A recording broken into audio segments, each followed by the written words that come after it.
Hi friends, நம்ம ஐபிஎல்ல injury ரீப்ளேஸ்மெண்ட்காக வந்த ஒரு பையன் அந்த டீமுக்காக டைட்டில் வின் பண்ணி கொடுத்த கதை உங்களுக்கு தெரியுமா? ஆமாங்க, அந்த பையன் வேறு யாரும் கிடையாது, ஆர்சிபி டீமோட கேப்டன் ரஜத் பட்டிதார் தான்.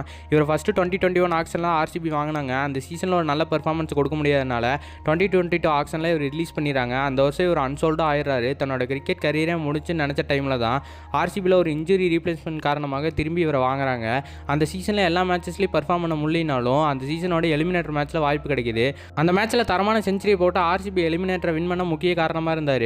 அதுக்கப்புறம் 2025 ஐபிஎல்ல ஆர்சிபி யாரை கேப்டனாக போட போகிறாங்கன்னு எல்லாரும் எதிர்பார்த்துட்டு இருந்த டைமில் ஆர்சிபி யாருமே எதிர்பார்க்காத மாதிரி பட்டிதாரை கேப்டனாக போடுறாங்க. இவரெல்லாம் நாங்கள் ட்ரீம் 11 கூட கேப்டனாக போட மாட்டோன்னு மற்ற ஃபேன்ஸ் எல்லாம் இவர் அவமானப்படுத்தும் போது அவமானங்கள் எல்லாத்துக்குமே தன்னோட பேட்டால் பதில் சொல்கிறாரு. அந்த சீசன் ஃபுல்லாக தரமான பேட்டிங் பர்ஃபார்மன்ஸ் கொடுத்தது மட்டும் இல்லாமல் ஆர்சிபியை ஒரு நல்ல கேப்டனாக லீட் பண்ணி ஃபைனல்ஸ் வரைக்கும் கூப்பிட்டு வந்து 18 வருஷமாக வாங்க முடியாமல் ஏங்கிட்டு இருந்த அந்த ஃபஸ்ட்டு டைட்டிலை வின் பண்ணி கொடுத்து ஆர்சிபி ஃபேன்ஸ் எல்லாத்தையுமே ஆனந்த கடலில் மூழ்க வச்சவர் தான் ரஜத் பட்டிதார்.